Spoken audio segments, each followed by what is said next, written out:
വൈകുന്നേരം ഒരു 6 മണി 6:30 ആയി കഴിഞ്ഞാൽ കേരളത്തിലെ മലയാളികളായിട്ടുള്ള അമ്മമാരൊക്കെ പ്രാർത്ഥിക്കുന്ന ഒരു കാര്യമുണ്ട്. ഈശ്വര ഭഗവാൻ എങ്ങനെയെങ്കിലും ഈ കുട്ടിയും അമ്മയും എന്തെങ്കിലും ഒന്ന് ഒന്നിച്ചാൽ മതി എന്നുള്ളത്. അവർ ഒന്നിക്കോ ഇല്ലയോ എന്നുള്ളത് ഇപ്പൊ അറിയാം. ഹലോ ഹായ് നമസ്കാരം. നിങ്ങൾ കണ്ടുകൊണ്ടിരിക്കുന്നത് milestone makers and this is stories untold with Arjun Kafi. We have the one and only കൂടെയുടെ സിനിമയിലെ നായിക അല്ല അൻഷിത. ഇപ്പൊ എല്ലാവരും വന്ന് വിളിക്കുന്നത് സൂര്യ കൈമൾ എന്നല്ലേ? വിളിക്കുന്നതൊക്കെ അല്ലേ?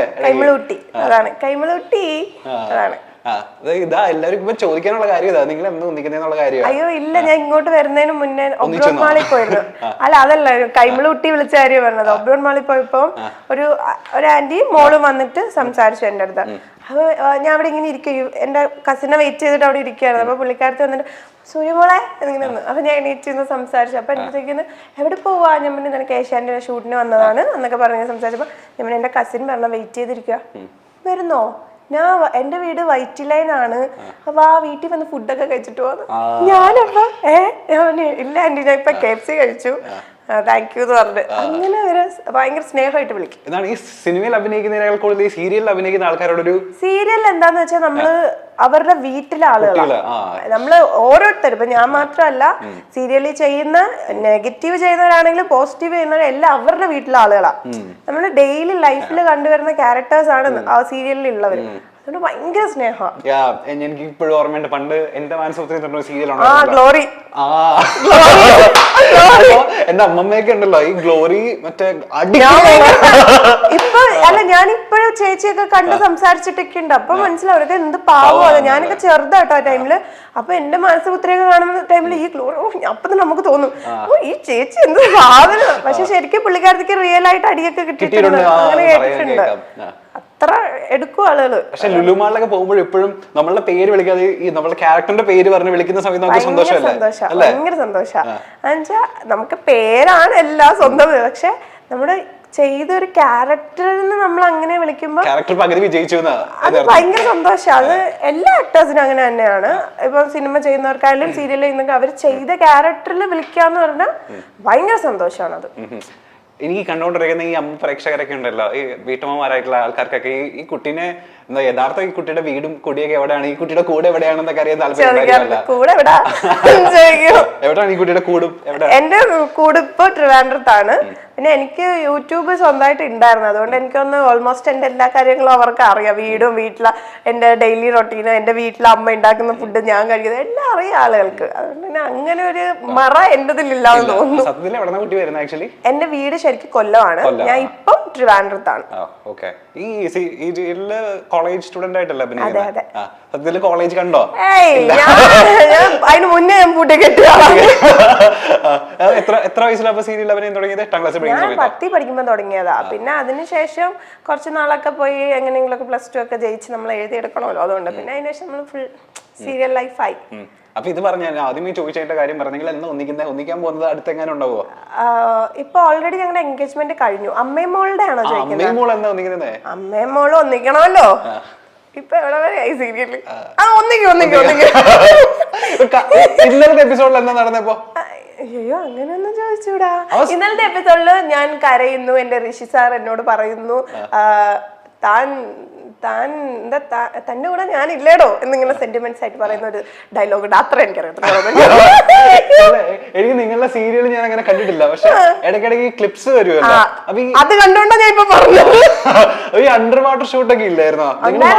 പ്രേമിച്ച് ഇങ്ങനെ കുഴഞ്ഞു. ഞങ്ങളെ പ്രേമം നിങ്ങൾക്ക് സ്ക്രീനിൽ കണ്ടതാ, പക്ഷെ ശരിക്കും പറഞ്ഞ ഈ ചോദ്യം എന്നോട് ഫസ്റ്റ് ഞാൻ ഇന്റർവ്യൂ ചെയ്ത ടൈമിലും ചോദിച്ചിട്ടുണ്ടായിരുന്നു.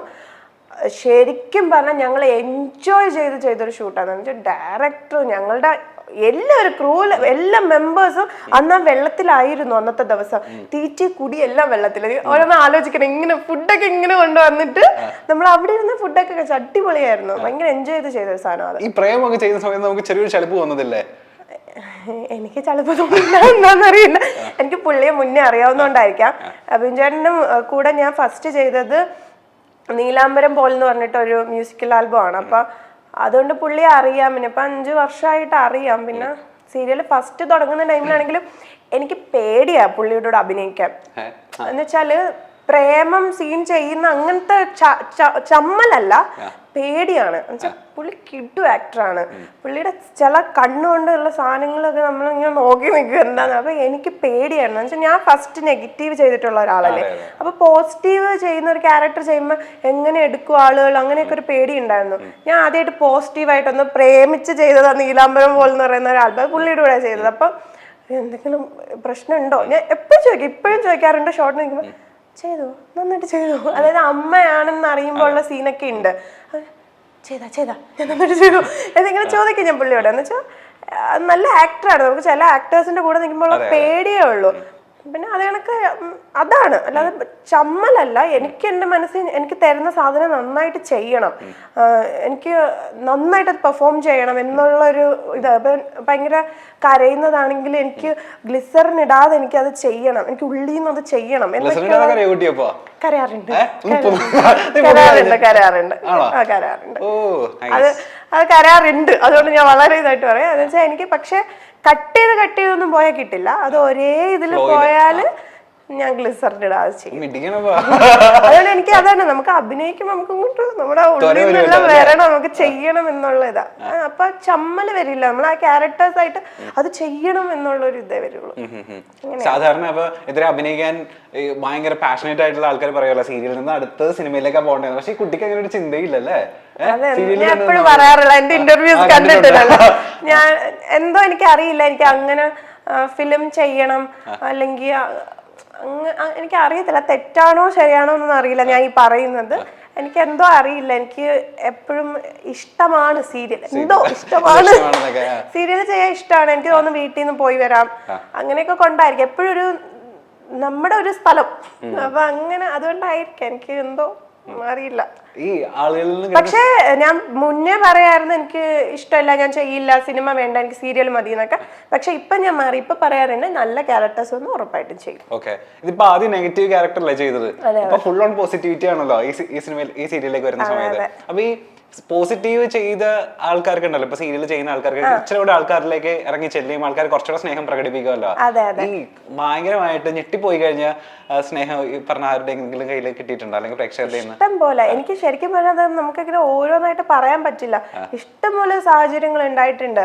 പക്ഷെ കാല് വയ്യാതെ വീട്ടിലിരിക്കുന്ന അമ്മച്ചിമാര് വരെ അവര് നമ്മളുടെ ഷൂട്ട് നടക്കുക എന്ന് പറഞ്ഞിട്ട് ഓടി വരാറുണ്ട്.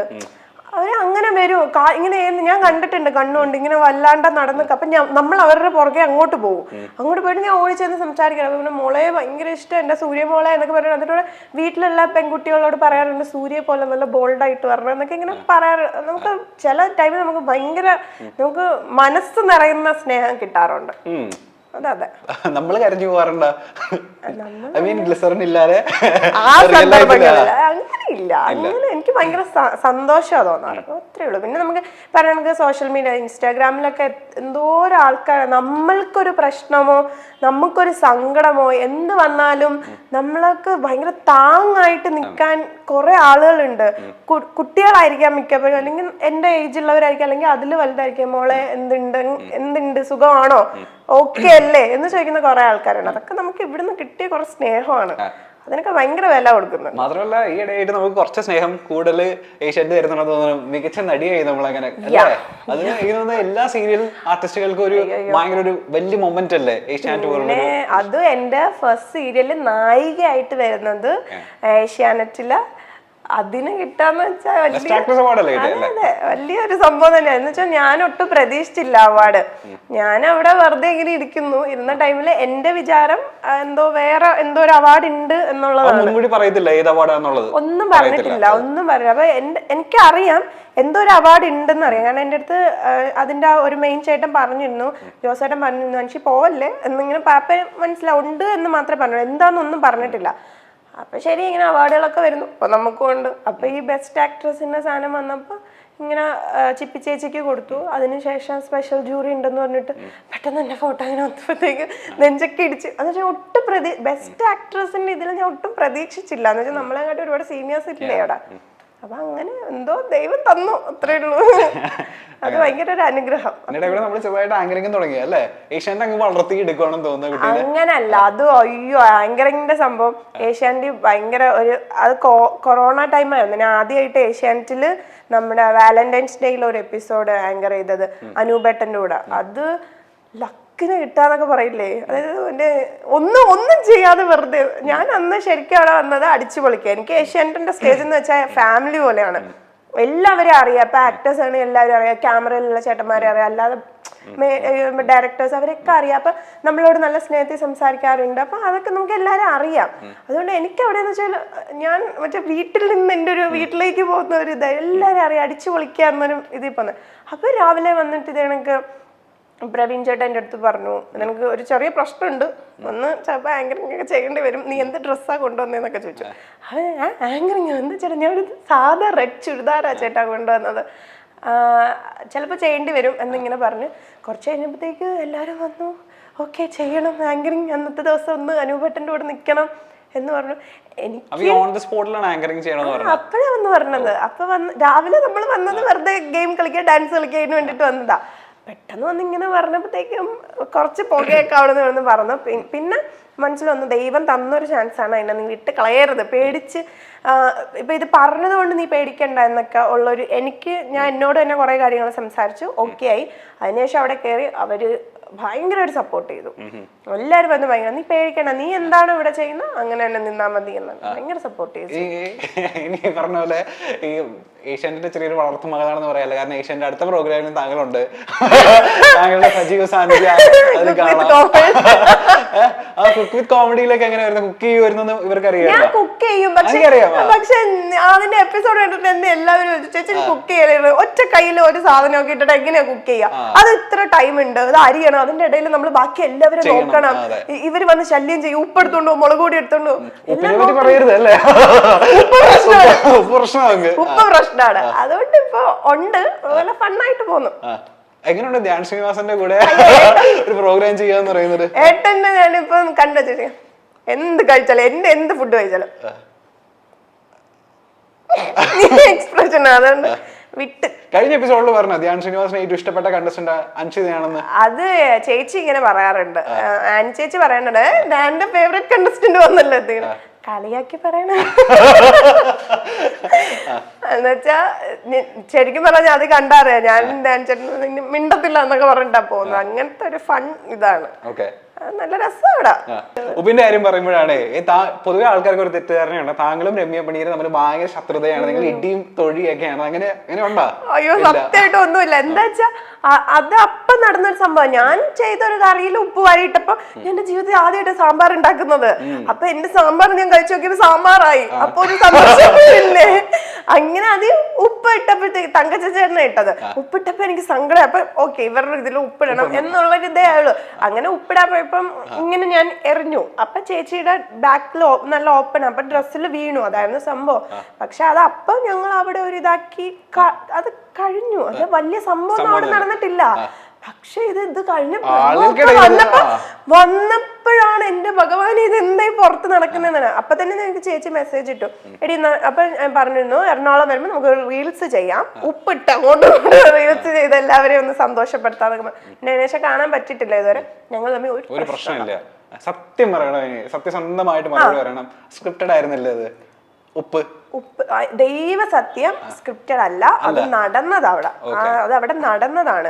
പിന്നെ എന്താന്ന് വെച്ചാൽ ഇപ്പൊ ഷോ അല്ലേ, അപ്പൊ അതിനെ വെച്ചാൽ പുഷ്ടിപ്പിക്കാൻ വേണ്ടി നമ്മള് ഓക്കെ അടിയായോട്ടെ എന്നുള്ളൊരു ഇതേ ഉള്ളു, അല്ലാതെ അത് സ്ക്രിപ്റ്റഡ് ഒന്നുമല്ല. ഞാൻ ശരിക്കും ഉപ്പിട്ടതാണ് ഞാൻ. പക്ഷെ അപ്പൊ തന്നെ ചേച്ചിയോട് സോറി പറഞ്ഞു. ചേച്ചിയുടെ ഡ്രസ്സിൽ വീണതിന് സോറി പറഞ്ഞു, പക്ഷെ കറി വീണതിന് സോറി അല്ല, ഡ്രസ്സിൽ ഉള്ളിൽ വീണതിന് സോറി പറഞ്ഞു, അല്ലാതെ കറിയിൽ ഇടണം എന്നുള്ളത് തന്നെയായിരുന്നു. ദേഷ്യം കൂടുതലാണോ നമുക്ക്? കുറച്ച് ഈ സെറ്റിലൊക്കെ പോയി പണ്ട് ഉണ്ടല്ലോ, ഞാൻ ചെറുതിൽ എന്നെ മൂക്ക് ഭയങ്കരമായിട്ട് വിയർക്കും. അപ്പോഴേ പറയും ഭയങ്കര ദേഷ്യക്കാരിയാ, ഭയങ്കര ദേഷ്യ, ശിവന്റെ ആളാണ്, അപ്പം ഭയങ്കര ദേഷ്യക്കാരിയാ ശിവനെ പോലെ എന്നൊക്കെ ഇങ്ങനെ പറയാറുണ്ട്. അങ്ങനെയൊക്കെ പറയാറുണ്ട്. ഇപ്പൊ ഒരു കോപമില്ല. ഇപ്പൊ നമ്മള് ഓക്കെ ഇങ്ങനെ പോവുക, അത്രയൊക്കെ ഉള്ളൂ. ഏത് കാര്യത്തിനൊക്കെ യൂഷ്വലി നമ്മുടെ ജീവിതത്തിൽ ഏറ്റവും കൂടുതൽ ദേഷ്യപ്പെടുന്ന എത്തരം കാര്യങ്ങൾ? ചില സംഭവങ്ങള് അതേപോലെ എനിക്ക് ഏറ്റവും കൂടുതൽ ദേഷ്യം വരുന്നത് നമ്മൾ ഇപ്പൊ വീട്ടിലാണെങ്കിൽ അടി ഉണ്ടാക്കിയ നീ അത് ചെയ്തു, ഞാൻ അത് കണ്ടു എന്ന് പറയാം. അപ്പൊ നമ്മൾ ചെയ്യാത്ത കാര്യങ്ങൾ പറയുമ്പോൾ എനിക്ക് ശരിക്കും പറഞ്ഞാൽ സങ്കടമാണ് വരുന്നത്, ദേഷ്യമല്ല വരുന്നത്, സങ്കടം വരും. അപ്പൊ സങ്കടം വരുമ്പോഴത്തേക്ക് എനിക്കത് കരച്ചിലായി, എനിക്കത് ഭയങ്കര പ്രശ്നമായി. വീട്ടിലാണെങ്കിൽ ഞാൻ എന്ത് ചെയ്യുന്ന വെച്ചാൽ എന്തെങ്കിലും കിട്ടിയാൽ പൊട്ടിക്കും, അത്രേ ഉള്ളൂ. അല്ലെങ്കിൽ ഞാൻ എന്നെ തന്നെ പൊട്ടിക്കും എന്നാണ് ചെയ്യുന്നത്. അത് അങ്ങനെ ഭയങ്കര ദേഷ്യമാണ്. ഈ പറഞ്ഞ ചില സാഹചര്യങ്ങളിൽ നമുക്ക് ഒന്നും മിണ്ടാൻ പറ്റാണ്ട് വരും. നമ്മൾ ചെയ്തിട്ടില്ലാത്ത കാര്യങ്ങളിൽ പോലും നമുക്ക് ചിലപ്പോൾ നമുക്ക് ഒന്നും നമുക്ക് ചെയ്യാൻ പറ്റാതെ വരുമോ. അതൊരു ഒരു സിറ്റുവേഷനാണ്. അത് എനിക്ക് പറയാൻ അറിയില്ല. അത് നമ്മൾ ചില ടൈം നമ്മളത് ഇങ്ങനെ നമ്മൾ വിചാരിക്കാത്ത രീതിയിലൊക്കെ അത് പോകുമ്പോൾ നമ്മൾ ചിലപ്പോൾ സൈലന്റ് ആയി പോകും. അതേ ഞാൻ പറഞ്ഞില്ല, ഞാൻ അതിൽ നിന്നൊക്കെ വിട്ട് വന്ന് അങ്ങനെ ഞാൻ കുറെ കാര്യങ്ങൾ കണ്ടത് കൊണ്ട് പറഞ്ഞ ഇപ്പൊ കോപമൊക്കെ കുറഞ്ഞിട്ട് ഭയങ്കര ദേഷ്യം വന്നാൽ ഞാൻ എന്റെ ഉള്ളിൽ തന്നെ കടിച്ചമർത്തി തീർത്ത് അങ്ങനെ ഒരു ഇതായി. അതില്ല, കരയും, അത്രേ ഉള്ളൂ.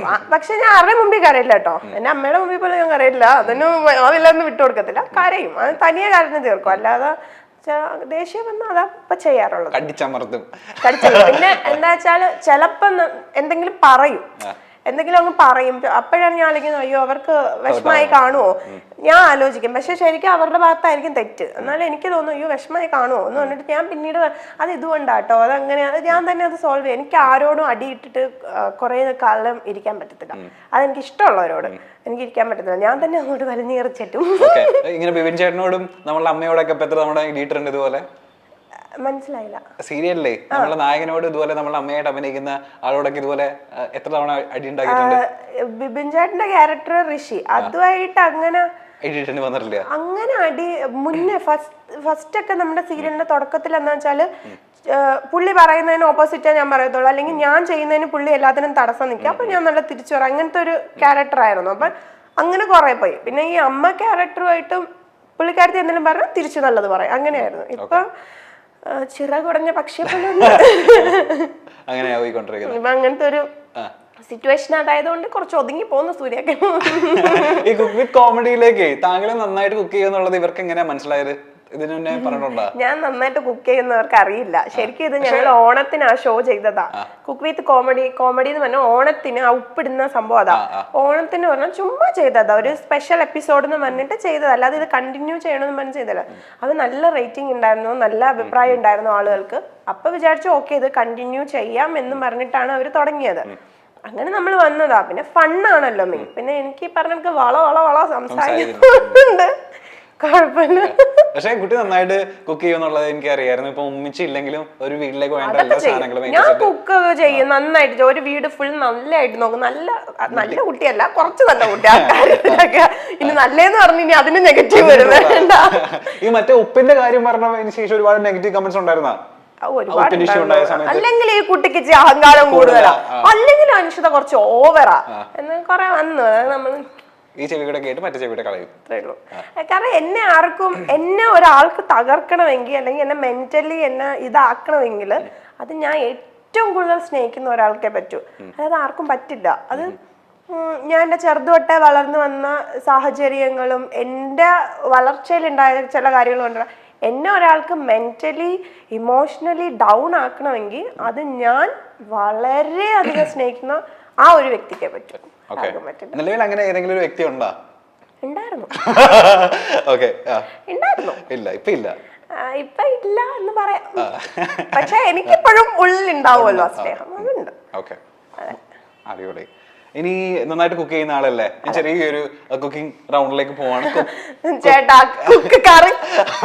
കറിയില് എന്ത് ഇൻഗ്രീഡിയൻസ് ഇടണോന്ന് ചോദിച്ചേക്കല്ല, മണപ്പിച്ച് നോക്കിയിടുന്നു. അങ്ങനെ ആലോചിച്ച് പറയേണ്ട സംഭവം കുക്ക് വിത്ത് അൻഷിത എന്നുള്ളതാണ് നമ്മൾ ഈ റൗണ്ടിന്റെ പേര്. ഓക്കെ, ഇനി കുറച്ച് ക്വസ്റ്റ്യൻസ് ചോദിക്കും, ഇനി ടപ്പ ടപ്പയെന്ന് ഉത്തരം പറഞ്ഞാൽ മതി. Okay okay okay. ആ, ഞാൻ ഉണ്ടാക്കുന്ന വിഭവങ്ങളിലെ എന്റെ മാസ്റ്റർ പീസ് ഐറ്റം ഡാഷ് ആണ് ബീഫ്. ബീഫ് എന്താ, കറിയാണോ റോസ്റ്റ് ആണോ? ബീഫ് റോസ്റ്റ് പോലെ ഉണ്ടാക്കും. എനിക്ക് പേഴ്സണലി ഇഷ്ടമാണ്. പിന്നെ എനിക്ക് ഇഷ്ടമുള്ള ആളുകൾ പറഞ്ഞിട്ടുണ്ട് അത് നല്ലതാണ് ബീഫ്. ബീഫ് പറയും. അപ്പൊ ആരെങ്കിലും ഏതെങ്കിലും പ്രധാനപ്പെട്ട ഗസ്റ്റ് വന്നു കഴിഞ്ഞാൽ നമ്മൾ അപ്പൊ കണ്ണടച്ച് ബീഫ് റോസ്റ്റ് ആണ്. എനിക്ക് ബീഫ് ഉണ്ടാക്കുമ്പോൾ ഞാൻ ഉണ്ടാക്കും, വളരെ കോൺഫിഡന്റ് ആയിട്ട് ഉണ്ടാക്കും. പക്ഷെ എന്റെ അമ്മ എപ്പോഴും ഇതിനൊന്നും ഇതാകുക. എന്റെ ഉമ്മയടുത്ത് പോയി ചോദിച്ചു നോക്കെ, അഞ്ചിയോ ഇങ്ങനെയായിരിക്കും പറയുന്നത്. ഉമ്മയെ സമ്മതിച്ചത് പക്ഷെ നന്നായിട്ട് കഴിക്കും. അല്ലേ ഗുലാബി? ബീഫ് ഉണ്ടാക്കില്ല എന്റെ കസിൻ ചോദിച്ചോക്ക്. ഉണ്ടാക്കുവോ കസിന്? അടിപൊളി അടിപൊളി പറഞ്ഞു പറയിപ്പിച്ചാ. അവള് നല്ല കുക്കാ. അല്ല അവള് നല്ല കുക്കാ. അതെ അതെ. എന്നാ കുഴപ്പമില്ല. ഇനി ഞാൻ എന്തുണ്ടാക്കിയാലും അത് കൂടുതൽ പരീക്ഷിക്കാൻ പറ്റിയ ഒരു സെലിബ്രിറ്റി ഫ്രണ്ട് ഡാഷ് ആണ്.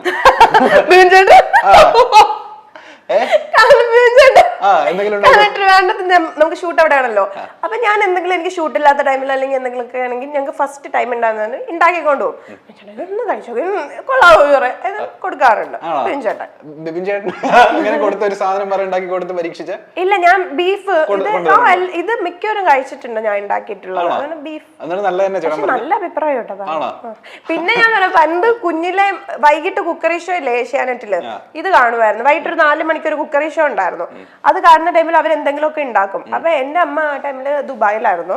അമ്മ ദുബായിലാണ് ജോലി. അപ്പം അമ്മ കുറെ സാധനങ്ങളൊക്കെ കൊടുത്തു വിടും. നട്ട്സും അതും ഇതൊക്കെ കുറെ കൊടുത്തു. അപ്പൊ ഇതൊക്കെ വീട്ടിൽ കുറെ ഉണ്ടല്ലോ.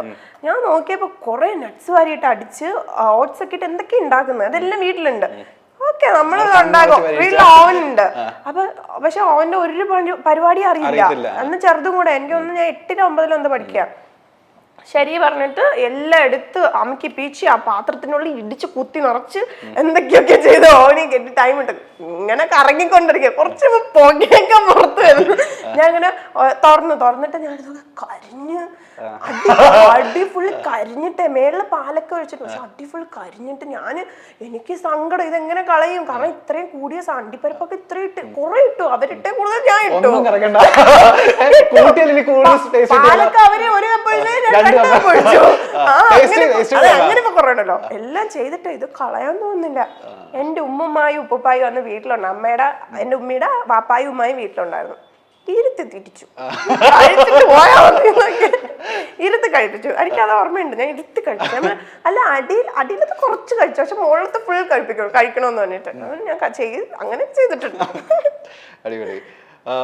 കുക്കിങ്ങില് എന്നെ ഞെട്ടിച്ച് കളഞ്ഞ ഒരു സെലിബ്രിറ്റി ഡാഷ് ആണ്. അതായത് കുക്കിംഗ് നല്ല രീതിയിൽ കേട്ടോ കുക്ക് ചെയ്ത് പാചകം ചെയ്ത് കണ്ടതില് ഏറ്റവും ഞെട്ടിപ്പിച്ച് കളഞ്ഞൊരു സെലിബ്രിറ്റി കുക്ക് ഉണ്ടെങ്കിൽ അത് ആരാ? കുക്ക് ചെയ്ത് എന്നെ ഞെട്ടിച്ചാരാ? ഞാൻ കഴിച്ചിട്ടുണ്ട്. അങ്ങനെ റൂബി. അവള് ചെയ്ത റൂബി. അതാണ് റൂബി. അതാണ് അവളാണ് ഞാൻ പറഞ്ഞിട്ടില്ലേ കൊല്ലാൻ കൂട്ടു വിളിച്ചാലും പോകുന്നതാണ്.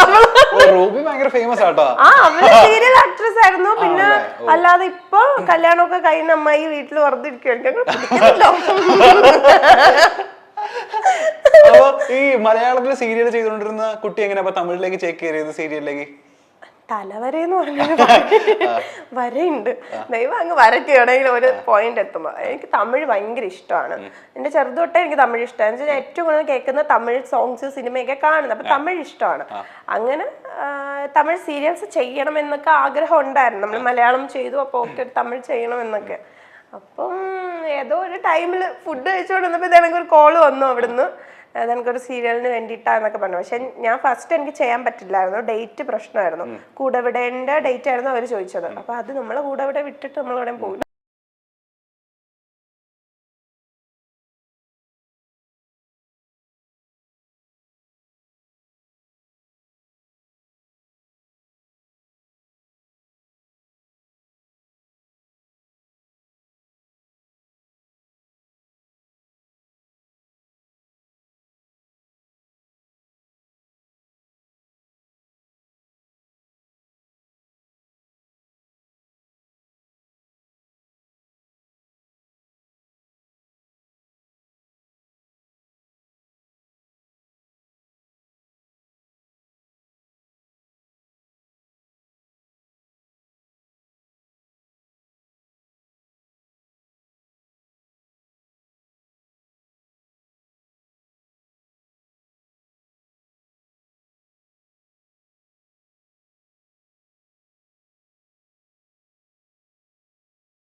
ചെയ്തിട്ടുണ്ട്. മാൻവിയോട് പറഞ്ഞപ്പം സത്യസന്ധമായിട്ട് പറയാം, ഒരിക്കലും അവൾ വിളിച്ചിട്ടോ ഒന്നും എന്ന് വെച്ചാൽ ഞങ്ങളുടെ ആ ബോണ്ട് അങ്ങനെയാണ്. അതുകൊണ്ട് പറയാം, അതായത് മനസ്സിന്ന് ഒരു കള്ളത്തരവും ഇല്ലാതെ എന്നോട് എടി നീ കൂടെ വീട്ടിൽ നായികയായോ, യെസ് എടി നമുക്ക് കഴിക്കാൻ പോയി ഒരുമിച്ച്, അങ്ങനെ ഭയങ്കര ഉള്ളീന്ന് സപ്പോർട്ട് ചെയ്ത് സംസാരിക്കും. എനിക്ക് വളരെ കുറച്ച് ഫ്രണ്ട്സ്, എന്റെ ക്ലോസ് ഫ്രണ്ട്സ് എന്ന് പറയാം.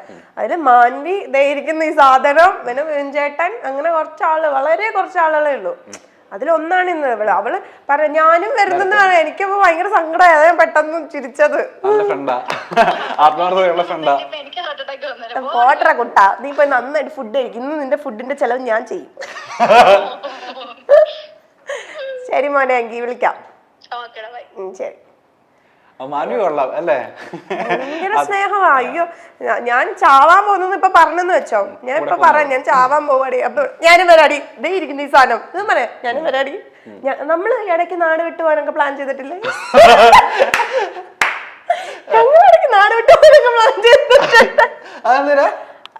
ഞങ്ങൾ ഇടയ്ക്ക് ഇങ്ങനെ, ഞങ്ങൾക്ക് മാനസിക പ്രശ്നങ്ങൾ ആൾക്കാരാന്നൊക്കെ ഞങ്ങൾ ഇടയ്ക്ക് പ്ലാൻ ചെയ്തു, നമുക്ക് നാട് വിട്ടു പോയാലോ ഞങ്ങൾ പ്ലാൻ ചെയ്തിട്ടുണ്ട്. വളരെ സത്യസന്ധമായിട്ടാണ് പ്ലാൻ ചെയ്തിട്ടുണ്ട്. പക്ഷെ ചീറ്റിപ്പോയി, അതിനുള്ള ധൈര്യമൊന്നും ഞങ്ങൾക്ക് ഇല്ലെന്ന്. ഞാൻ പറഞ്ഞില്ല, അയ്യോ ഇതൊക്കെ എന്ന് വെച്ചാലേ മാൻവി എന്നൊക്കെ വെച്ചാ, അയ്യോ എനിക്കത് അറിയല്ല. എനിക്ക് ദൈവം തന്ന ഭയങ്കര വലിയ ഗിഫ്റ്റുകളാണ് ഇവർ ഓരോരുത്തരും. എന്നുവെച്ചാൽ ഓരോരുത്തരും എന്ന് വെച്ചാൽ എനിക്ക് ഭയങ്കര വലിയ സപ്പോർട്ടാണ്. ഞാൻ എൻ്റെ ലൈഫിൽ കുറേ സിറ്റുവേഷൻസ് കടന്നു വന്നിട്ടുണ്ട്.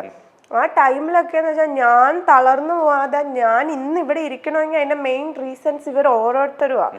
എന്നുവെച്ചാൽ എനിക്ക് വന്ന ഫോൺ കോൾസ്, എന്നെ സപ്പോർട്ട് ചെയ്തത്, എനിക്ക് എന്നെ ഇങ്ങനെ കൊണ്ട് നടന്നെന്ന് പറയാം, അത് അവരാണ്. അതുകൊണ്ട് ഇവർ ഓരോരുത്തരും എനിക്ക് ഓരോ ഭയങ്കര വില മതിക്കാൻ പറ്റാത്ത ഗിഫ്റ്റുകളാണ്. ഇതിന്റെ സബ് ക്വസ്റ്റ്യൻ ആയിട്ടൊന്ന് ചോദിക്കണം. അതായത് ഇതേപോലെ തന്നെ നമ്മളൊരു കോൺട്രവേഴ്ഷ്യൽ ആയിട്ടുള്ള ഒരു സമയത്ത് നമ്മൾ ഒരുപാട് പേര് ചിലപ്പോൾ കല്ലെറിയുണ്ടായിരിക്കും, അല്ലാതെ ഒരു ഭാഗം മാത്രം കേട്ട് താങ്കളെ സൈബർ ബുള്ളിങ് ചെയ്ത ഒരുപാട് പേരുണ്ടായിരിക്കും.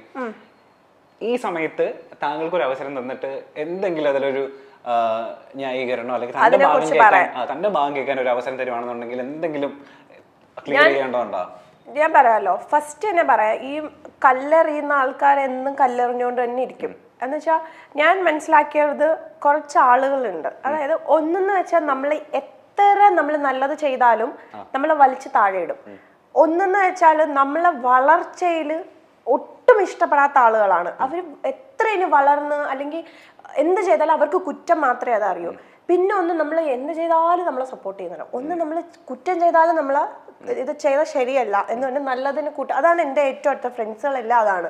അങ്ങനെ കുറെ ആളുകളുണ്ട്. പക്ഷെ ഇതിനകത്തെല്ലാം കോമൺ ആയിട്ട് നോക്കിയത് കുറ്റം മാത്രം പറയാനാണ് ആളുകൾക്ക് എന്നും ഇഷ്ടം.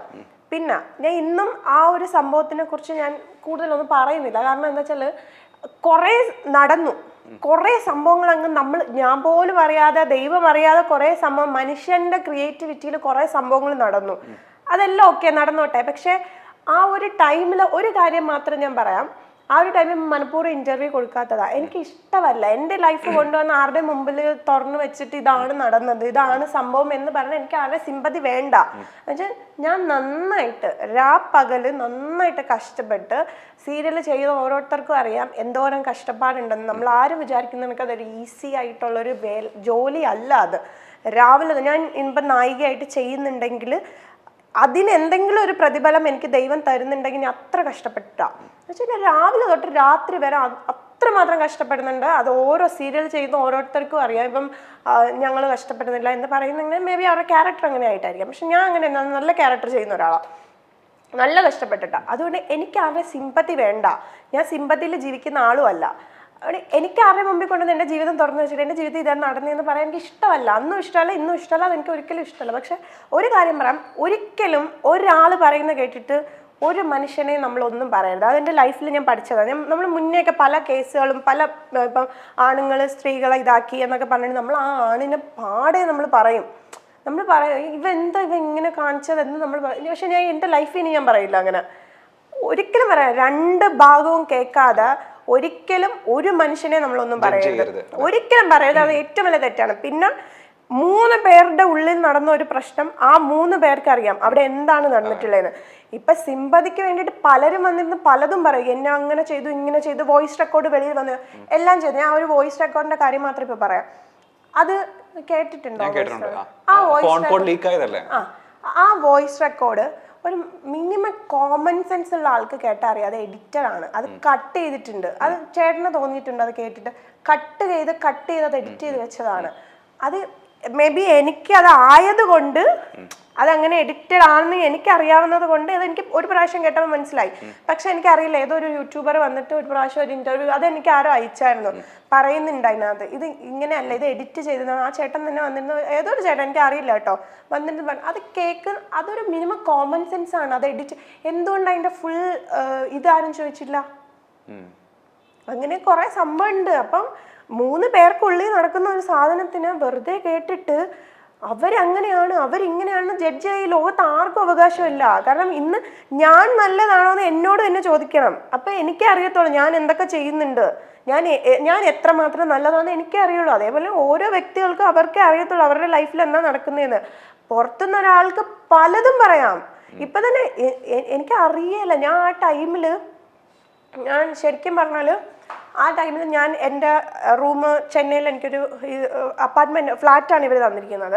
അപ്പോൾ ഈ പ്രശ്നങ്ങളൊക്കെ നടക്കുന്ന ടൈമിൽ ഞാൻ ഒറ്റയ്ക്കാണ് ആ ഫ്ലാറ്റിനുള്ളിൽ. ഇപ്പം എൻ്റെ കൂടെ ശ്രീ ഉണ്ട്, അന്ന് എൻ്റെ കൂടെ ശ്രീ ഇല്ലായിരുന്നു. അപ്പം ഞാൻ ഇപ്പം ഒറ്റയ്ക്ക് ഇരിക്കുക അതിനകത്ത്. ഇങ്ങനെ പല പല പ്രശ്നങ്ങൾ നടന്ന് എനിക്ക് ചുറ്റും എന്തൊക്കെയാണ് ബോംബ് പൊട്ടിക്കൊണ്ടിരിക്കുക. അപ്പം അതിനിടെ വേറെ പല സംഭവങ്ങൾ നടക്കുന്നു, കുറേ സംഭവം അങ്ങനെ നടന്നുകൊണ്ടിരിക്കുക. അപ്പം എനിക്ക് ആകെയുള്ളത് ഈ ഒരു സാധനം മാത്രമേ ഉള്ളൂ. ഞാൻ ഇതിനകത്ത് എടുത്തു വെച്ച് ഈ ഇൻ്റർവ്യൂ സാധനങ്ങളൊന്നും ഞാൻ കാണാറില്ലായിരുന്നു. പക്ഷെ കുറേ പേര് എനിക്കിങ്ങനെ അയച്ചുകൊണ്ട് ഇതെന്താ നടക്കുന്നതെന്ന് ചോദിച്ചിട്ട് അയച്ചുകൊണ്ടിരുന്നു. പക്ഷെ എന്നോടൊന്നും ചോദിക്കാത്ത ആളുകളുണ്ട്. കാരണം എന്നെ അറിയാവുന്ന ആളാണ് ഞാൻ. എല്ലാവരുടെ അടുത്തും പൊതുവെ പെട്ടെന്ന് ഞാൻ ഒരു സ്ഥലത്ത് പോയാൽ എല്ലാവരും മിങ്കിളാവുന്ന ഒരാളാണ് ഞാൻ. എല്ലാവരോടും സംസാരിക്കും. എനിക്ക് ആണ് പെണ്ണ് അങ്ങനെ ഒന്നുമില്ല. ഞാൻ എല്ലാവരും നല്ല ഓപ്പണായിട്ട് സംസാരിക്കുന്ന ഒരാളാണ്. പിന്നെ സംശയമുള്ളത് ഒരു സംശയ രോഗമുള്ളത് എൻ്റെ ഒരു കുറ്റമല്ല, അതിന് ഒന്നും ചെയ്യാൻ പറ്റത്തില്ല. എനിക്കേ അറിയത്തുള്ളൂ അവിടെ എന്താണ് നടന്നതെന്നുള്ളത് എനിക്കറിയാം. ഇപ്പൊ ആ ഒരു ആൾക്കറിയാം അവിടെ എന്താ നടന്നിട്ടുള്ളത്. ഇത് പെർഫെക്റ്റ് ആവാൻ ശ്രമിക്കുന്ന ആള് സിമ്പതി ക്രിയേറ്റ് ചെയ്യും, പലതും ചെയ്യും. അതിനൊരു വെപ്പണായിട്ട് അവർക്ക് ഒരു സംഭവം കൂടെ ആ കൂട്ടത്തിൽ ഉണ്ടായി. അപ്പൊ സിമ്പതി എന്നും ഒരു പെണ്ണ് കരഞ്ഞ് അല്ലെങ്കിൽ അങ്ങനെ ഇങ്ങനെയാന്ന് പറഞ്ഞാൽ അവർ അഭിനയിച്ചാലും അത് മനസ്സിലാവുമെങ്കിൽ പോലും അയ്യോ ആ പെണ്ണ് കരയുന്നു എന്നേ ആളുകൾ പുറകെ പോവുള്ളൂ, അല്ലാതെ ഒന്നുമില്ല. പിന്നെ ഏറ്റവും കൂടുതൽ എനിക്ക് ഷോക്കായെന്ന് വെച്ചാൽ തമിഴ്നാട്ടിൽ നടക്കുന്ന ഒരു സംഭവം ഇത്. അവിടെ ഭയങ്കര രീതിയിൽ പൊയ്ക്കൊണ്ടിരിക്കുക. ഞാൻ ഞെട്ടിപ്പോയത് അവിടെ കുറച്ച് ഇത്രയും വന്നോള്. ഇവിടുത്തെ ന്യൂസ് എടുത്ത് നോക്കിയപ്പോഴേ എന്റെ പൊന്നു ചേട്ടൻ, ഞാനത് ഓപ്പൺ ചെയ്തപ്പം ഫസ്റ്റ് കാണുന്നത് എന്തോ ഹോട്ടൽ ദൃശ്യം പുറത്ത്. എങ്ങനെ ഇരിക്കും ഹോട്ടൽ ദൃശ്യം പുറത്ത്? എന്തൊക്കെയായി? അതായത് ഒരു ആൺകുട്ടിയോട് മിണ്ടിയാൽ അടുത്ത ഇന്നലെ ഒരു പ്രശ്നം നടന്ന അടുത്ത വരുന്ന ഹെഡ്ലൈനാണ് ഹോട്ടൽ ദൃശ്യം പുറത്തുനിന്ന്. എങ്ങനെ ഇരിക്കും? ഞാൻ ഒന്നാമത് ആ ടൈമിൽ കുറച്ച് മെന്റലി കുറച്ച് ഡൗൺ ആയി. എന്നാലും ഞാൻ മെന്റലി സ്ട്രോങ് ആയിട്ടിരിക്കും. കാരണം ഞാൻ എന്നെ ആരുടെ മുമ്പിൽ ഞാൻ വിട്ടുകൊടുക്കില്ല. ഞാൻ സ്ട്രോങ് ആയിട്ട് നിന്നാൽ എനിക്ക് വേണ്ടിയിട്ട് ഞാൻ സ്ട്രോങ് ആയിട്ട് നിൽക്കണം, അല്ലാതെ എനിക്ക് വേണ്ടി ആരും സ്ട്രോങ് ആയിട്ട് നിൽക്കില്ല.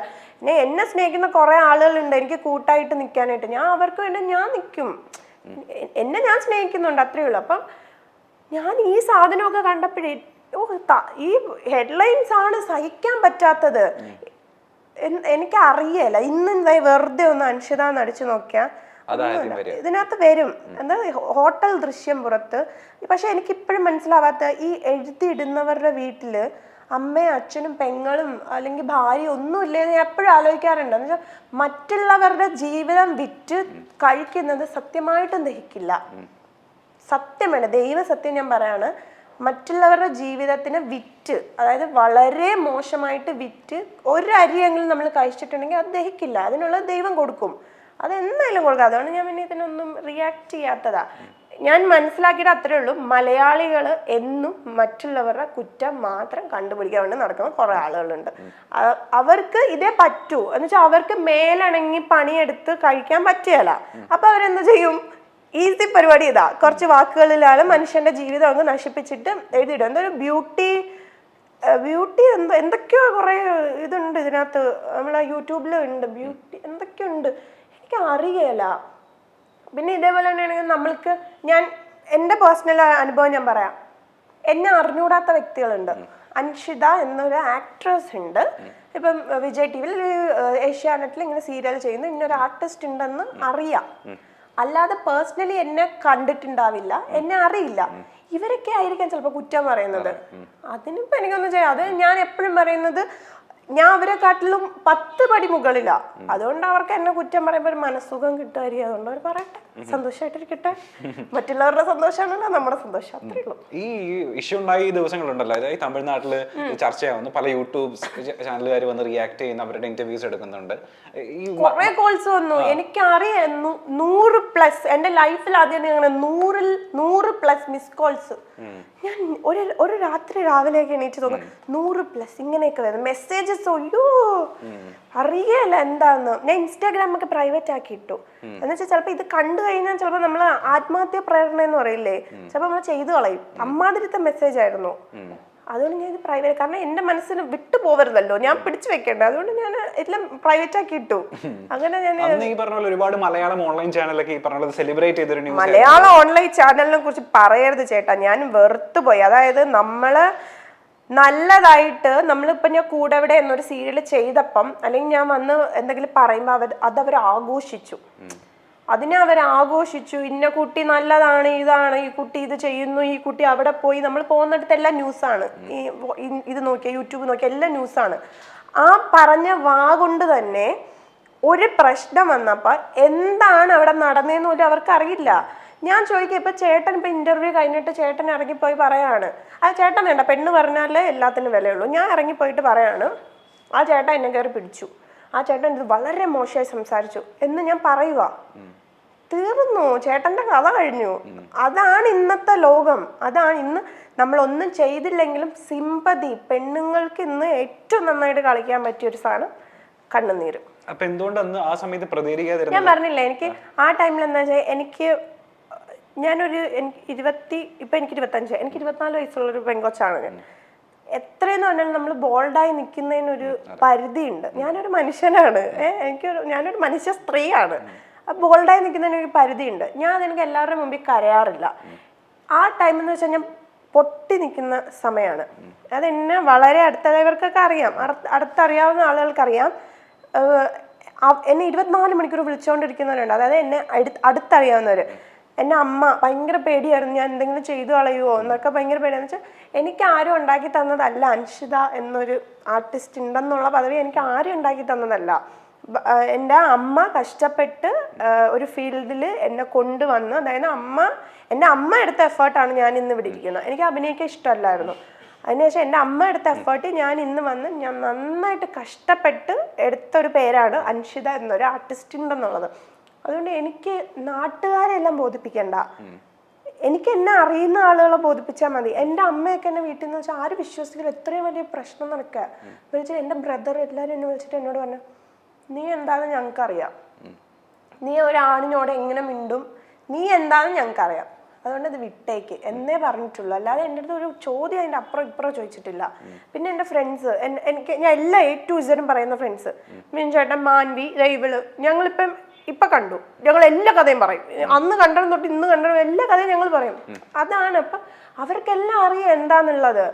ഞാൻ എൻ്റെ അമ്മയോട് പറഞ്ഞിട്ടുണ്ടായിരുന്നു, ഉമ്മി ഇതെനിക്ക് ചെറിയ ചെറിയ ഇഷ്യൂസ് നടക്കുന്നുണ്ട്, എന്നെ ഫോൺ ചെയ്ത് വളരെ മോശമായി സംസാരിക്കുന്നുണ്ട് എന്നൊക്കെ ഞാൻ പക്ഷെ നമുക്കൊന്നും ഈ ക്രിമിനൽ മൈൻഡ് ഇല്ല, ഇതൊക്കെ റെക്കോർഡ് ചെയ്ത് വെക്കണമെന്നുള്ള ബോധം എനിക്കില്ല. ഞാൻ ഇന്ന് നിങ്ങൾ ഓരോരുത്തരോട് ഞാൻ പറയാം, ദയവേത് ആരടുത്ത് സംസാരിച്ചാൽ റെക്കോർഡ് ചെയ്ത് വെക്കുക. എനിക്ക് അന്ന് ഈ ബോധമൊന്നും ഇല്ല ചേട്ടാ, വളരെ സത്യസന്ധമായിട്ട്. ഇതിനെ വരെ നിങ്ങളിനി നെഗറ്റീവ് ആക്കിയാലും എനിക്കൊരു പ്രശ്നവും ഇല്ല, ഇതിൻ്റെ അപ്പുറം ഞാൻ താണ്ടി വന്ന ആളാണ്. സത്യം പറഞ്ഞാൽ നമ്മൾ റെക്കോർഡ് ചെയ്ത് വെക്കണം. അതായത് ഇങ്ങനത്തെ സംസാരങ്ങൾ വരുമ്പോൾ ഉറപ്പായിട്ട് നമ്മൾ റെക്കോർഡ് ചെയ്ത്, പ്രത്യേകിച്ച് ആണുങ്ങൾ റെക്കോർഡ് ചെയ്ത് വെക്കണം. പക്ഷെ ഞാൻ ഞെട്ടിപ്പോയെന്ന് ഈ എഡിറ്റിംഗ് വേർഷൻ കേട്ടപ്പോൾ ഞാൻ ഞെട്ടിപ്പോയി. എനിക്കറിയില്ല ഇനി എന്തൊക്കെ എഡിറ്റിംഗ് വേർഷൻസ് തരുമെന്ന് വെച്ചാൽ, പറഞ്ഞ സാധനങ്ങളെ വെട്ടി ഞാൻ പറഞ്ഞത് മാത്രം വിട്ട് അങ്ങനെയാണ് അത് വെളിയിൽ വന്നിരിക്കുക. എനിക്കറിയാലോ, ഞാൻ സംസാരിച്ച സാധനം എനിക്കറിയില്ലേ, ഇനി ഞാൻ സംസാരിക്കാത്ത സാധനം എനിക്ക് വരുമെന്നൊന്നും എനിക്കറിയത്തില്ല. ടെക്നോളജി അത്ര വളർന്നിരിക്കുന്നു. പിന്നെ കുഴപ്പമില്ല, പക്ഷെ കാണും, ദൈവമുണ്ട്. അതുകൊണ്ട് ഞാൻ എല്ലാം ദൈവത്തിന് വിട്ടു. ഞാൻ എപ്പോഴും പറയാനുണ്ട്, ദൈവം എനിക്ക് തരുന്നത്, എൻ്റെ ലൈഫിലെ ഓരോ സാധനവും എനിക്ക് ഏറ്റവും പെർഫെക്റ്റ് ആയിട്ടുള്ളത് ദൈവം എനിക്ക് തന്നിട്ടില്ല ഇന്നേ വരെ. കൂടെവിടെ ചെയ്യുന്നതിന് മുമ്പേ ഞാൻ ചെറിയ ചെറിയ ക്യാരക്ടേഴ്സ് ഒക്കെ ചെയ്തിട്ടുണ്ട്. കൂടെവിടെ ചെയ്യുന്നതിന് മുമ്പേ ഏഷ്യാനെറ്റിൽ തന്നെ ഒരു മെയിൻ സീരിയലിലെ നായികയായിട്ട് വിളിച്ചു. അതെന്റെ കയ്യിൽ നിന്ന് പോയി. പക്ഷെ ഞാൻ ഇന്ന് ചെയ്യുന്ന കൂടെവിടെയാണ് ഏറ്റവും ബെസ്റ്റ്.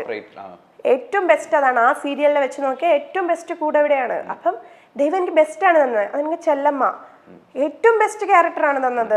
അതേ കണക്കൊരു ക്യാരക്ടർ ആരും ചെയ്യുന്നില്ല ഞാൻ ഉറപ്പായിട്ടും പറയാം. എന്ന് വെച്ചാൽ അമ്മ അതൊരു ക്യാരക്ടർ പെർഫോം ചെയ്യാനുണ്ട്. ഒരു ആർട്ടിസ്റ്റ് എന്ന നിലയിൽ പെർഫോം ചെയ്യാനുണ്ട്. ഇന്ന് തന്നെ ഇവള് വന്നിട്ട് എന്നെ കണ്ട് എന്നോട് എന്താ അഞ്ച് കറുത്തു പോയല്ലോ എന്ന് പറഞ്ഞിട്ട് ഞാൻ കൈ ഇത്രയുള്ളായിട്ട് എൻ്റെ കൈ ഞാൻ ഇപ്പോൾ ഫുൾ കൈ ഇടുന്നതിന് മെയിൻ റീസൺ താൻ അറിയാണ്ടിരിക്കാൻ വേണ്ടിയിട്ടാണ്. ഇവിടുന്ന് ഫുൾ കറുത്തിരിക്കുക, എൻ്റെ മുതുക് ഫുൾ കറുത്തിരിക്കുക, ബ്ലൗസ് ഇടുന്ന ഇതിൽ ഫുൾ കറുത്തിരിക്കുക. ഞാൻ നന്നായിട്ട് കഷ്ടപ്പെടുന്നുണ്ട് ചേട്ടാ, വെയിലത്ത് നന്നായിട്ട് കഷ്ടപ്പെടുന്നുണ്ട്. നമ്മൾ വിചാരിക്കുന്ന വെയിലല്ല ചെന്നൈ വെയിൽ. നന്നായിട്ട് വെയിലത്തും മഴയത്തും ഒക്കെ ഞാൻ നന്നായിട്ട് കഷ്ടപ്പെടുന്നുണ്ട്. സൈക്കിൾ ചവിട്ടി കൊച്ചിനെ എടുത്തോടി ഒക്കെ കഷ്ടപ്പെടുന്നുണ്ട്. അത് എനിക്ക് ഞാൻ ചെയ്യുന്ന ഓരോ ക്യാരക്ടേഴ്സിനോടുള്ള എൻ്റെ ഇഷ്ടമാണ്. അപ്പൊ അതുകൊണ്ട് ഞാൻ എപ്പോഴും ഒരു കാര്യമുള്ളൂ, ദൈവം ഉണ്ട്. ഇതിനൊക്കെ ഉള്ളത് ദൈവം കൊടുക്കും. അന്ന് ഈ ഇഷ്യൂ ഒക്കെ ഉണ്ടായ സമയത്ത് ഇവിടെ നമ്മളുടെ ജോലിനെയും നമ്മളുടെ സഹപ്രവർത്തകരെ എന്തെങ്കിലും ഓഫർ വന്നിട്ടുണ്ടെങ്കിൽ അതിനെയൊക്കെ ബാധിച്ചിട്ടുണ്ടായിരുന്നു ഈ ഇഷ്യൂ? എനിക്ക് ആ ടൈമിൽ വേറെ ഓഫേഴ്സ് ഒന്നും വന്നിട്ടില്ല. അങ്ങനെ ഞാൻ ഇപ്പോൾ ഓൾറെഡി ചെയ്യുന്നതുകൊണ്ട് അങ്ങനെയൊന്നും ഇല്ലല്ലോ. പക്ഷെ മെന്റലി നമ്മളെ കുറച്ച് ഡൗൺ ആക്കാൻ പല സൈഡിൽ നിന്നും ശ്രമിച്ചു. എന്ന് വെച്ചാൽ ഞാൻ പറഞ്ഞില്ലേ, നമ്മുടെ വളർച്ച ഇഷ്ടമില്ലാത്ത ആളുകളുണ്ട്. അപ്പൊ അവര് നമ്മളെ കിട്ടിയ അവസരത്തിൽ ചവിട്ടി താഴ്ക്കുക എന്ന് പറയില്ലേ. അല്ലാതെ ഞാൻ നോർമലായിട്ടിരിക്കുമ്പോൾ എന്നെ ആർക്കും ചവിട്ടി താഴ്ക്കാൻ പറ്റത്തില്ല. അപ്പൊ ആ ഒരു ഇതിൽ അവർക്ക് അറിയാം മെന്റലി ഇവള് വീക്കാണ് എന്നുള്ള ടൈമിൽ മെന്റലി കുറച്ച് എന്നെ ഒന്നും കൂടി വീക്കാക്കാൻ നോക്കി. പക്ഷെ വിട്ടുകൊടുത്തില്ല. എത്രയൊക്കെ നമ്മൾ ബോൾഡ് ആണെന്ന് പറഞ്ഞാലും ആ സമയത്ത് നമ്മൾ ഒരുപാട് പ്രശ്നത്തിലൂടെ എത്ര ബോൾഡാന്ന് പറഞ്ഞാലും എല്ലാവരും മനുഷ്യന്മാരാണ്. ഞാൻ ഭയങ്കര അത് വലിയൊരു സംഭവം തന്നെ ഇവിടെ ഇതിൻ്റെ ഇടയ്ക്ക് നടന്നിട്ടുണ്ട്. പക്ഷെ എനിക്കത് ഷെയർ ചെയ്യാൻ താല്പര്യമില്ലാത്തതുകൊണ്ട് ഞാൻ അത് പറയുന്നില്ല. എന്ന് വെച്ചാൽ നമ്മൾ വിട്ടുപോകും. നമ്മൾ മൊത്തത്തിൽ നമ്മൾ വിട്ടുപോകും. നമ്മളെ മൈൻഡും കാര്യങ്ങളും ഒക്കെ വിട്ടുപോകും. നമ്മൾ എന്തിന് എന്ന് തോന്നും. നമ്മൾ എന്തിന് എന്നൊരു ചോദ്യം വരും. നമ്മൾ എന്താണ്, എന്ത് ചെയ്തു, നമ്മൾ എന്ത് ഉണ്ടാക്കി വെച്ചത് എന്താണ്, ഈ ഒരു ഒറ്റ ഇതിൽ എന്ത് സംഭവിച്ചു എന്ത് എല്ലാത്തിനും ഒരു ചോദ്യചിഹ്നം വരും. എന്ത് എന്നൊരു ചോദ്യം വരും നമ്മുടെ മുമ്പിൽ. ഒറ്റയ്ക്ക് ഇരിക്കുമ്പോഴേ അത് വരുള്ളൂ. അതിപ്പോഴും വരാറുണ്ട്. ഇപ്പോഴും എനിക്ക് ഞാൻ പറയാലോ, ഒരു കാര്യമില്ലാതെ ഇപ്പൊ കൂടി വന്നിന്ന് നെഗറ്റീവ്സ് പറയുന്ന ആളുകളുണ്ട്. ഞാൻ പൊതുവെ യൂട്യൂബ് കമന്റ്സ് ഒന്നും വായിക്കാറില്ല. അന്നത്തെ പ്രശ്നത്തിന് ശേഷം വായിക്കാറില്ല. ഇപ്പോഴും വായിക്കാറില്ല കേട്ടോ. അപ്പം ചില സാധനങ്ങൾ എനിക്ക് ആരെങ്കിലും ചിലപ്പോൾ എടുത്ത ഇത് കണ്ടോ നീ അതങ്ങ് ഡിലീറ്റ് ചെയ്തേക്ക് എന്നും എൻ്റെ ഇൻസ്റ്റേ വരുന്ന ഡിലീറ്റ് ചെയ്തേക്ക് എന്നും പറഞ്ഞിട്ട് വരും. പക്ഷെ ഞാൻ ഒരു പ്രൊഫൈൽ എടുത്ത് നോക്കും, ഫോട്ടോ ഉണ്ടാവില്ല, ഒന്നും ഉണ്ടാവില്ല, അപ്പം ക്രിയേറ്റ് ചെയ്തതായിരിക്കും. അതൊരു തരം എന്താ നരമ്പ് രോഗം എന്ന് പറയാം. അങ്ങനത്തെ രോഗികളാണ് വന്നിരുന്ന് വളരെ മോശമായിട്ടുള്ളത് പറയുന്നത്. അപ്പൊ എനിക്ക് മനസ്സിലായി, നമ്മളൊക്കെ നല്ല പണിയെടുത്ത് ജീവിക്കുമ്പോൾ ഒരു പണിയെടുക്കാതെ ജീവിക്കുന്ന ഇങ്ങനെ കുറെ ആളുകൾക്ക് ഒരു സുഖം, ഒരു മനസ്സുഖം. ഒന്നുമില്ലാത്ത ഫോട്ടോ എടുത്ത് വെറുതെ വലിച്ചു വീർപ്പിച്ച് പലതാക്കുക, എന്നിട്ട് അതിന് കമന്റ് ഇടുക. എന്നിട്ട് നമ്മൾ ആരെങ്കിലും ഒന്ന് തോളിലൊരു ആണിന്റെ തോളിൽ കൈയിട്ടാ അതിനെ വേറെ ആയിട്ട് പറയുക. സുഖിക്കുന്നവരുണ്ട് അങ്ങനെ. ഞാൻ പക്ഷെ അങ്ങനെ സുഖിക്കുന്ന ആളല്ല.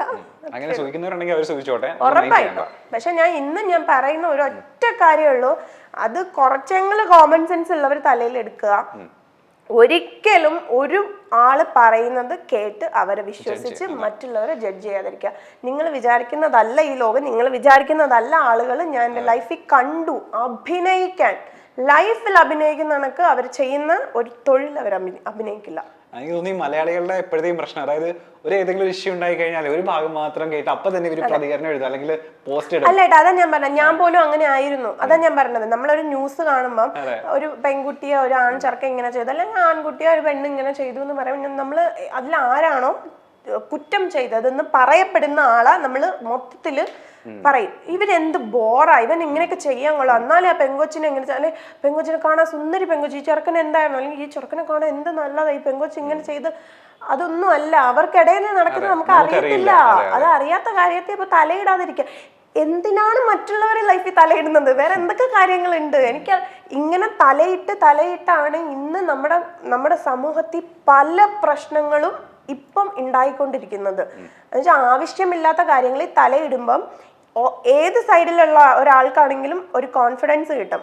ഓക്കെ, നമ്മൾ ഇത് ചെയ്താൽ ഇത് വിജയിക്കും എന്നുള്ള, നമുക്കിത് ചെയ്യാം. അപ്പം നമ്മുടെ കൂടെ ആളുകൾ നിൽക്കും. പെണ്ണായിക്കോട്ടെ ആണായിക്കോട്ടെ വിചാരിക്കും നമ്മളിത് ചെയ്താൽ നമ്മളുടെ കൂടെ ആൾ നിൽക്കും. ഇതാണ് സിമ്പതി, കരയണം. ഇതാണ് അതിന് എന്താ പറയാ, അതിനൊരു ആഘോഷമാക്കി ഇപ്പൊ ചെയ്തോണ്ടിരിക്കല്ലേ ആളുകൾ. എത്ര പേരുടെ ലൈഫാണ് നശിപ്പിച്ചുകൊണ്ടിരിക്കുന്നത്. അതല്ല, ഒരിക്കലും ഒരു ആണിന്റെ ഒരു പെണ്ണിന്റെ ലൈഫ് തകർക്കാൻ നമുക്ക് ഒരിതുമില്ല. പിന്നെ മറ്റുള്ളവരുടെ ലൈഫിൽ തലയിടാതെ ഇരിക്കുക. എന്തിനാണ്? അവർക്കറിയില്ല അവരുടെ ലൈഫ് സോൾവ് ചെയ്യാൻ. പോലീസില്ല ഇവിടെ, അവര് നോക്കട്ടെ. ഈ ഒരു പണിയില്ലാതെ വീട്ടിലിരിക്കുന്ന ആൾക്കാരെന്തിനാ ഇതിനകത്തൊക്കെ തലയിടാൻ നടക്കുന്നത്? വേറെ എന്തൊക്കെ ജോലിയുണ്ട്? ഈ കമന്റ്സ് ഇടുന്നവരെ അവരുടെ വീട്ടിൽ പോയാൽ അറിയാം അവരുടെ കാര്യങ്ങൾ എന്തൊക്കെയാന്ന്. അത്രേ ഉള്ളൂ. ഇപ്പൊ ഞാൻ പല ഇന്റർവ്യൂസിലും പറഞ്ഞിട്ടുണ്ട്, ഈ ഉമ്മച്ചി ഇപ്പൊ ദുബായിലായിരുന്നു, വർക്കിംഗ് വുമൺ ആയതിനു ശേഷമാണ് ആ ഉമ്മച്ചിയുടെ ഒരു താല്പര്യ പ്രകാരമാണ് ഈ ഫീൽഡിലേക്ക്. അതുപോലെ ബ്രദറിന്റെ കാര്യവും ഞാൻ കേട്ടിട്ടുണ്ട്. ഈ സമയത്ത് ഈ ഇഷ്യൂ ഒക്കെ ഉണ്ടായ സമയത്ത് ഒന്നാമത് മുസ്ലിം ഫാമിലിയിൽ നിന്ന് വരുന്ന ആൾക്കാരല്ല, അപ്പൊ കുറച്ചും കൂടെ മുസ്ലിം ഫാമിലിന്ന് എന്റെ ഇതിൽ എടുത്ത് പറയണ്ട. എന്ന് വെച്ചാൽ എന്റെ വീട് ഭയങ്കര ജാതി മുസ്ലിമാണ്, ഹിന്ദുവാണ്, അങ്ങനെ ഒന്നുമില്ല. ഞാൻ ശിവഭഗവാന്റെ ഭയങ്കര വലിയ ഭക്തിയാണ്. ഈശോപ്പന്റെ മെയിൻ ആളാണ് ഞാൻ. ഈശോപ്പൻ എന്നാണ് വിളിക്കുന്നത്. എന്ന് വെച്ചാൽ എനിക്ക് എൻ്റെ ലൈഫിൽ എന്ത് സംഭവിച്ചാലും ഞാൻ പോയി കുറഞ്ഞ് തെറി വിളിച്ച് വഴക്കിടുന്നത് ഈശോപ്പൻ്റെ അടുത്താണ്. അങ്ങനെ ഭയങ്കര ഒരു ബന്ധം ഞങ്ങൾ തമ്മിലുണ്ട്. പിന്നെ ഒബ്വിയസ്ലി നമ്മൾ അങ്ങനെ മൂന്നിടത്തും ഉണ്ട്. അതുകൊണ്ട് അങ്ങനെ ഒരു ഇതില്ല എൻ്റെ വീട്ടിൽ. ജാതി വേറെ വ്യത്യാസമൊന്നുമില്ല. ഓക്കെ, ഇനി പറയാൻ പറ്റുമെങ്കിൽ മാത്രം, കംഫർട്ടബിൾ ആണെങ്കിൽ മാത്രം പറഞ്ഞാൽ മതി. എല്ലാ ഇന്റർവ്യൂസിനും ഞാൻ ഉമ്മച്ചിനെ പറ്റി പറഞ്ഞു കേട്ടിട്ടുണ്ട്, ബ്രദറിനെ പറ്റി കേട്ടിട്ടുണ്ട്. ഒരിടത്തും ബാപ്പിച്ചിനെ പറ്റി പറഞ്ഞു കേട്ടിട്ടില്ല. സിംഗിൾ മദർ ആണോ അമ്മ? അതെ അതെ, ഉറപ്പായിട്ടോ. അത് പറയുന്നതിന് പ്രശ്നമൊന്നുമില്ല. എൻ്റെ 4ാം ക്ലാസ്സിലോ എന്തോ പഠിക്കുമ്പോൾ എൻ്റെ അമ്മയും അച്ഛനും ഡിവോഴ്സ് ആയതാണ്.